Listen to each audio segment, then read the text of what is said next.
Sir, ಈಗ JDS ಮೈತ್ರಿ BJP ಮೈತ್ರಿ ಆಡಳಿತ ಕಾಂಗ್ರೆಸ್ಗೆ ಏನು ಸಂದೇಶ ಕೊಟ್ಟಿದೆ ಸರ್ ಈ ಫಲಿತಾಂಶ ಮೂಲಕ ಕರ್ನಾಟಕದಲ್ಲಿ ಇವರ ಗ್ಯಾರಂಟಿಗಳನ್ನು ಜನ ಮೆಚ್ಚಿಲ್ಲ. ಜನಕ್ಕೆ ಗ್ಯಾರಂಟಿದು ಒಂದು ಭಾಗ, ಬಡವರಿಗೆ ನಾನು ಕೊಡೋದಕ್ಕೆ ನಾನು ವಿರೋಧ ಮಾಡಲ್ಲ. ಆದರೆ ಗ್ಯಾರಂಟಿಗಳ ಜೊತೆಗೆ ರಾಜ್ಯದ ಅಭಿವೃದ್ಧಿ ಸಂಪೂರ್ಣ ಕುಂಠಿತ ಆಗಿದೆ. ಅಭಿವೃದ್ಧಿ ಅಂತಕ್ಕಂಥದ್ದು ಸಂಪೂರ್ಣ ಈ ಸರ್ಕಾರ ಮರೆತೇ ಹೋಗಿದೆ. ಬೆಂಗಳೂರು ನಗರದ್ದೇ ಹೇಳೋದಾದರೆ ಏನು ಅಚೀವ್ಮೆಂಟ್ ಇವರದು? ಬ್ರ್ಯಾಂಡ್ ಬೆಂಗಳೂರು ಅಂತಕ್ಕಂಥ ಘೋಷಣೆ ಮಾಡಿದ್ಬಿಟ್ರೆ ಏನು ಮಾಡಿದ್ದಾರೆ? ಬೆಂಗಳೂರಿನ ಸಮಸ್ಯೆಗಳಿಗೆ ಪರಿಹಾರ, ರೈತರ ಸಮಸ್ಯೆಗಳಿಗೆ ಪರಿಹಾರ ಏನು ಕೊಟ್ಟಿದ್ದಾರೆ? ಏನೇನು ಪರಿಸ್ಥಿತಿಗಳಿದೆ? ಈಗ ಮುಂದಿನ ದಿನಗಳ ಯಾವ ರೀತಿ ಆಡಳಿತ ನಡೆಸ್ತಾರೆ ನೋಡೋಣಂತೀಗ, ಕಾದು ನೋಡೋಣ.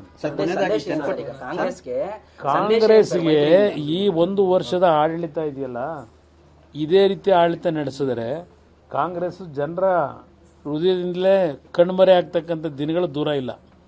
ಈ ಚುನಾವಣಾ ಫಲಿತಾಂಶ ಏನಿದೆ, ಈ ಚುನಾವಣಾ ಫಲಿತಾಂಶವನ್ನೇ ನಾವು ವ್ಯಾಖ್ಯಾನ ಮಾಡೋದಾದರೆ ಕಾಂಗ್ರೆಸ್ ಪಕ್ಷ ಮುಂದಿನ ದಿನಗಳಲ್ಲಿ ಸಂಪೂರ್ಣವಾಗಿ ಕರ್ನಾಟಕ ರಾಜ್ಯದಲ್ಲಿ ಧೂಳಿಪಟ ಆಗುತ್ತೆ. ಸರ್, ಚನ್ನಪಟ್ಟಣ ಬೈ ಎಲೆಕ್ಷನ್ಗೆ ಜೆಡಿಎಸ್ ಅಭ್ಯರ್ಥಿನೇ ಇರ್ತಾರಾ? ಏನಾಗುತ್ತೆ ಸರ್ ಮುಂದೆ? NDA ಅಭ್ಯರ್ಥಿ ಇರ್ತಾರೆ. ಬಿಜೆಪಿ ಜೆಡಿಎಸ್ನ NDA ಅಭ್ಯರ್ಥಿ ಇರ್ತಾರೆ.